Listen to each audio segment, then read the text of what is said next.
So I think with the right amount of prep, we can get this to spray paint. It is an older red box.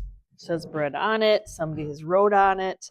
It has a shelf. And to keep that patina, the old looking, I'm not going to do anything to the inside. You can, but it's got some wood. So we're concentrating into updating it, getting that marker off there. Woo, hello. And just giving it a new look with spray paint. Okay, so we can take this shelf out.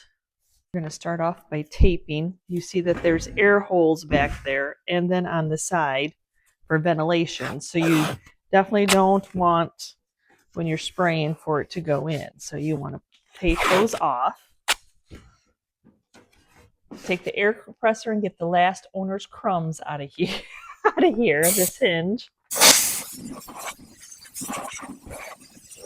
My goal now is to take time to tape off any of the areas I don't want to paint.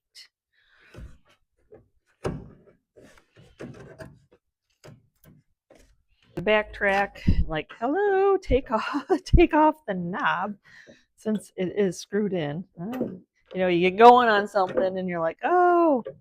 So am I going to tape off the inside? Luckily, there's a little lip that I can stick some tape to.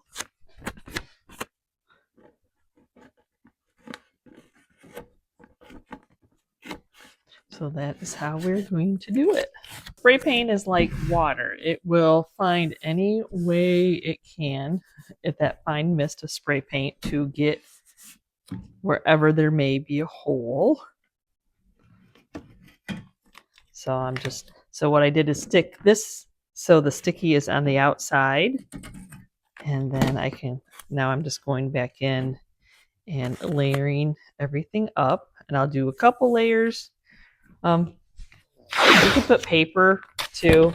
Sometimes the paper will be a little bit on the heavy side.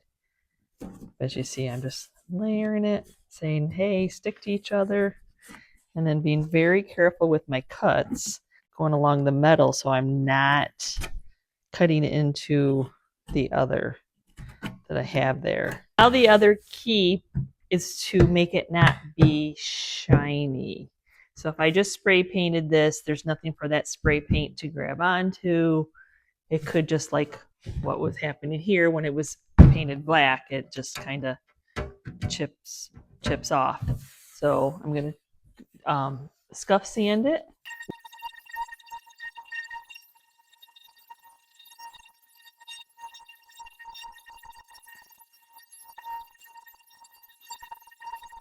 I'm just trying to make sure that there's not any of that black left that will chunk it up. Piece has already been cleaned, but I like to take rubbing alcohol and clean off. One, it dries fast. It doesn't leave any like soap residue or anything like that. And it gets all that sanding dust off. So yeah, so we're taking the spray paint and seeing if we can make items look good using a can of spray paint. We're definitely lucky enough to have a spray room, like an area in our shop that we built just to spray. You can do stuff like this outside. We have ventilation going. Mask on, always mask on. For this one, I'm using the Rust-Oleums in the Lucky Green. It's low odor. I don't know, it's a spray paint, but I think all the paints I'm using today will be by Rust-Oleum, which just happens to be my favorite brand. When you go to spray paint, you don't want to like spray until you cover. You want to have a nice glide motion back and forth, covering up what you previously painted by 50%, like half of it. That way you get good coverage. You can go back after you finish the whole thing and do a little bit more if you feel like, or you can let it dry. You just don't want, I mean, once it runs, it runs.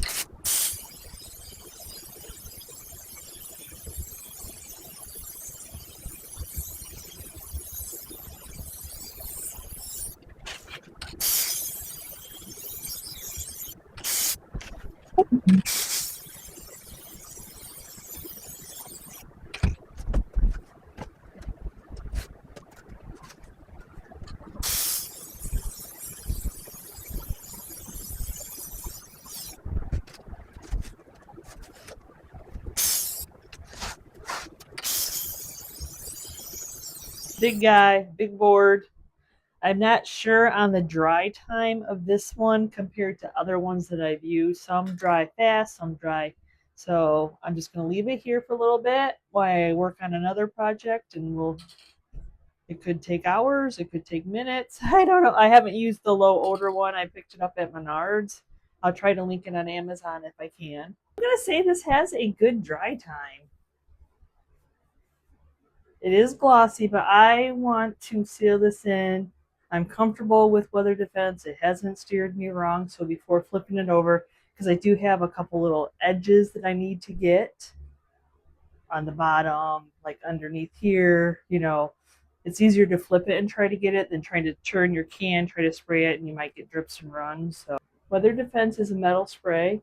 I've been buying it bulk from a company because I use a lot of it, but Amazon does sell it.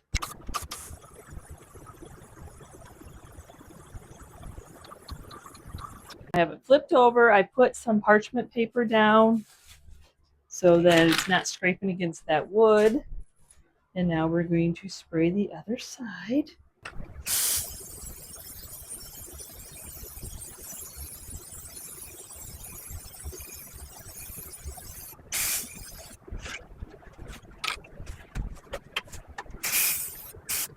This is where you're like, I hope I taped off really well. Was it worth all my time?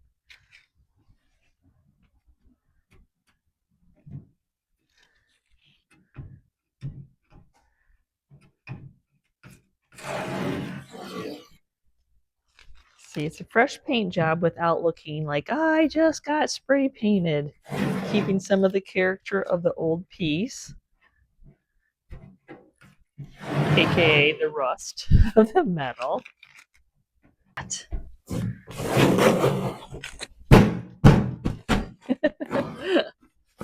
didn't have to be careful anymore. I'm not sure if this will work or not, but I kind of wanted to change the knob out to this little porcelain. I don't know, like, does it have to be that big old black one, or can I change it a little bit? A little bit of nuts, and yeah, there we go. We could change it. Sometimes when you seal it in with the spray, you get like a texture, like you can feel it. So I just have steel wool, which is the finest grit, which is 4 times 0. And I'm not going to try to cover that up. I don't want to tape off or anything like that. I think it's fine, just a little emblem, but I'm just going to go back and forth, knocking down so that's smooth and not raised and bumpy from the top coat that sealed it in. After sanding it, I'm just going to take a little bit of the Fusion's clear wax. That'll kind of just get any of that sanding dust off, even from steel wool, and just give it one more level of a protection. Crazy part, the little arrow that the person had written on is showing through. We're done. I'm not going to. The more you work at something, sometimes you can just mess it up. So this is a used secondhand item that's been repainted. So we're just going to leave that as is. I really didn't think I was going to have a problem with it, but who knows sometimes.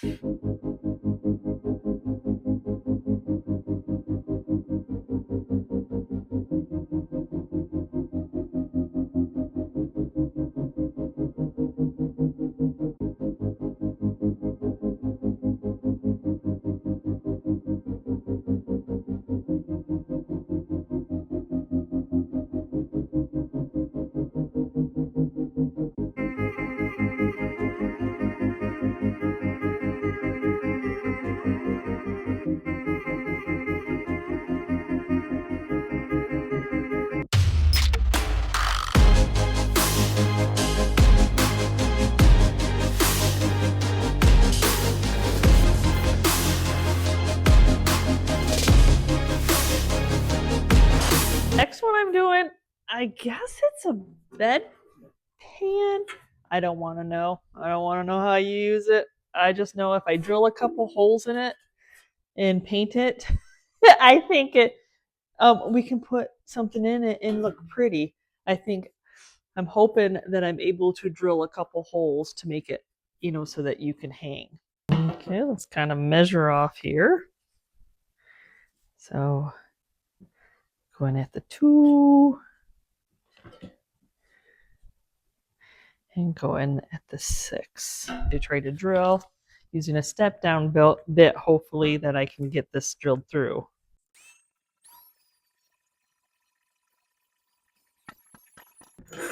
Okay, I'm I'm able. I don't know. Chris has always used this one on metal, so I'm like, well, I probably should use that. So we're going to be doing the same thing. We need to scuff sand this to get paint to stick.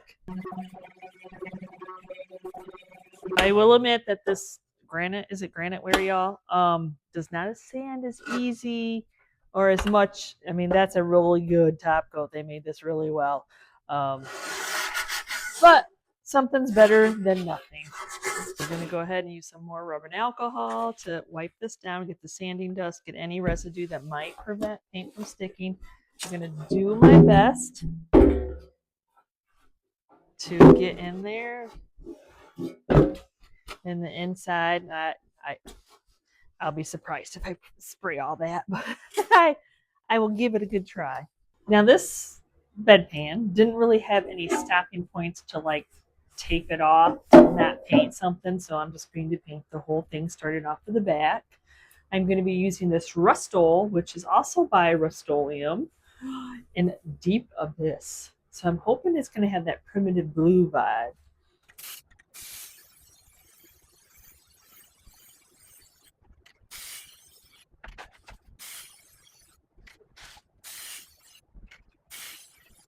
I have used this one before, and I know that it has wonderful dry time. So, meaning like 10-15 minutes it was dry. But that was on wood. This is on metal because it's just drying to whatever I sanded, drying to itself, and not absorbing into wood. It may take a little bit longer. So, in the time it took me to sand something else, this is dry, and I really feel like I can flip it. So I'm just going to flip it over and we're going to do the other side.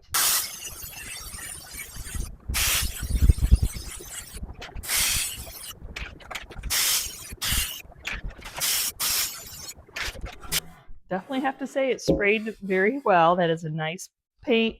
Definitely a matte finish, but I am going to sand because we're going to try to bring out some character in what is a spray painted item. So I have a 220 sandpaper.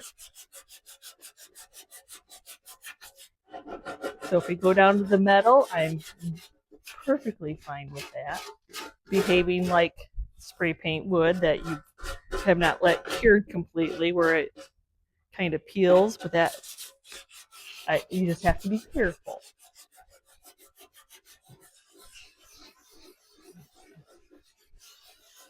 And I'm going lightly. I don't want to have scratch marks. There's a difference between sanding and scratching. Well, it's similar, but we're trying to achieve a couple different things.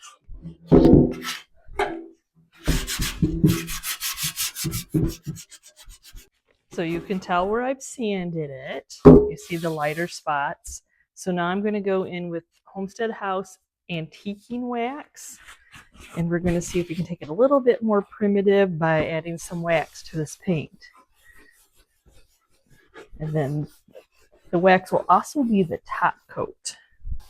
But it's on there. I do see hues of it, but what I'm going to do, I'm going to go in with some decrepit dust, some more of this wax. Because a lot of times old things kind of have that grungy, the elements stick to them. So let's see how this works.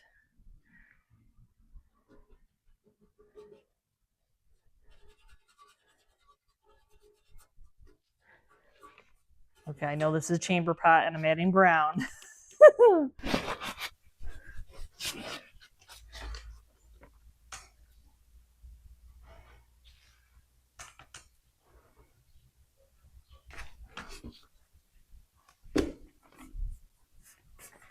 Adding the wax to it, I love that behaved wonderfully. But you have a couple different hues going on, matte, really matte. So I'm going to spray the whole thing with Weather Defense to even that out. I'm thinking it doesn't look quite as like a bedpan anymore now that it's blue. So I'm going to take some of this wire and we're going to run it through and twist it inside to make a hanger.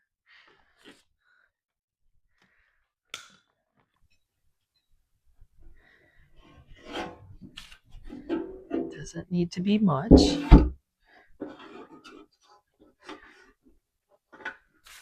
Just something so it can hang on the wall. You don't have to hang on the wall. You can prop it up against something. So then I just make little twists that are bigger than what the hole that I drilled is. And it should stay in place.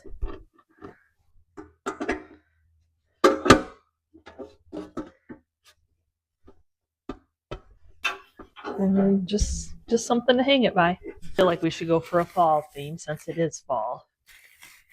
Officially now. Let's take some Dollar Tree floral foam. See how many I can get in there. Kind of going blind because you can't. It's not an area it's easy to see it. Maybe you don't want to see inside of a bedpan. Love these. This is out right now at Michael's. I got it on clearance last year. So they say $3.99, but I'm pretty sure it was like $1.49 or something like that. Clearance. Love the yellow. Yellow's nice because it can go all year. Let's see if, yeah, I think it can take the whole stem. Just have to take it's like the baby's breath that I use from Hobby Lobby, but it's in yellow. So it is wired, so once I get it in there, I'll just kind of play around with it a little bit. And I didn't know if the orange, this little orange stem, yet again from Michael's, orange berry, that's all it says. Basic bush. Okie dokie. That's what it says. And then I'll just kind of add some orange in there. And I don't know, what do you think? A few of these, the ones that I coffee stained from the Dollar Tree, they are wired. So that'll just add a little bit of interest. I think I just want to do the beige ones. Some of the leaves that I coffee stained. And again, it was all from the Dollar Tree. Then I hung it. I added a couple more. I didn't have any more of the tannish beige, so I added some that were really stained up by the coffee, a couple of them. Made sure I had plenty of leaves, and then I just tied on a simple, this is just cheesecloth that has been coffee stained tie. And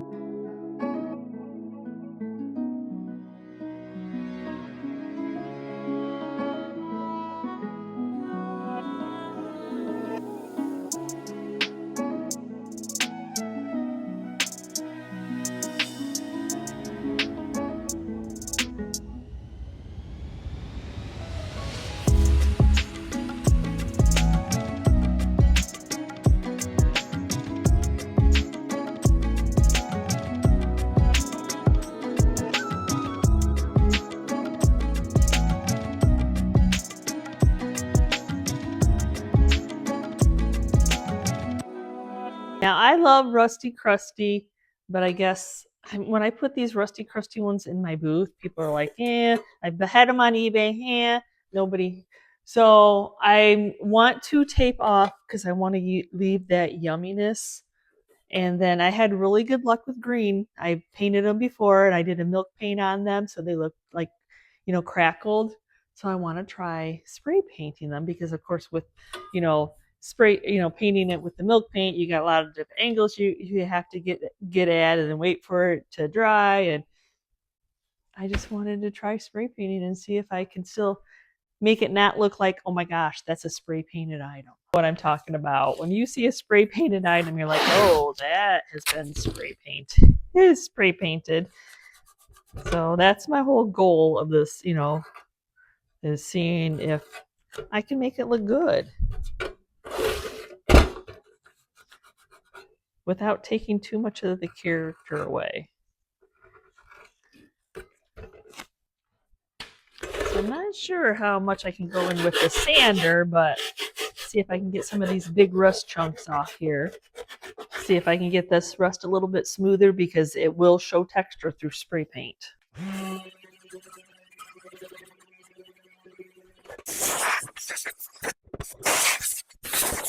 going to be using a satin finish in the color Cannon Green. Now I've used the gloss of this one and this like the Laurel Green that I've used in the past, and it takes a long time to dry. I ended up sealing it in with weather defense. So we will see if the satin does a little bit different than what the gloss does.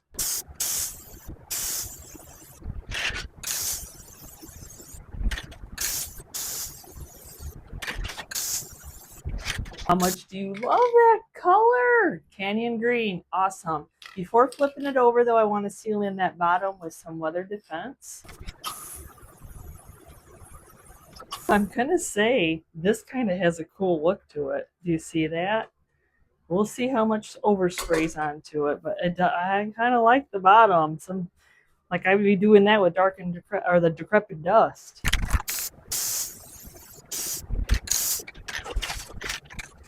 So I love what the bottom did on its own. That just did that on its own. So I do want to add a little bit of the patina to match that on the bottom. So I'm going to do the same. I'm going to take some antiquing wax. I'm going to just let it get into those, there's, you know, the grooves, the lines, the details.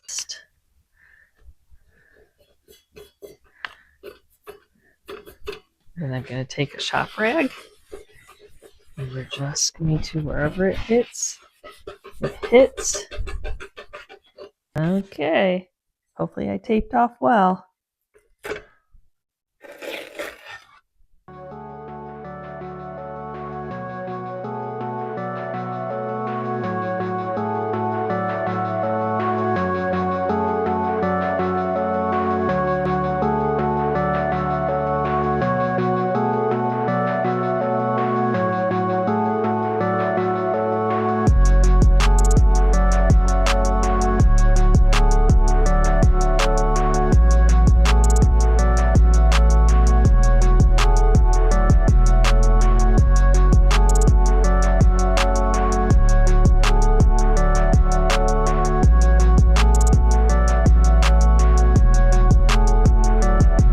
So how did I do? Beyond spray paint, not just the prep really matters, and you still finish it off just like you are doing any type of paint, waxes, top coats, anything like that. It's just a spray paint, and how you can distress it, how you can add waxes and decrepit dust, cinnamon, whatever you want to add, just takes it to the next level and really gives your flips a little bit more than the next guy if all you're doing is just spray painting them and throwing them out there. It's fine if that's what you want in your home, but as a reseller, you definitely want to up your game and put a quality product into your booth to resell. And I hope I've shared a couple of my little techniques that I do. And I'd like to say, like, oh, spray painting is a fast flip. Probably because you can apply it, you know, so much faster than painting with a brush, but you still have all the steps. It's not necessarily a huge time saver, maybe a little bit, but you still need to finish it off. So thanks for watching today's video. Next time, and you can see what we're up to. Bye.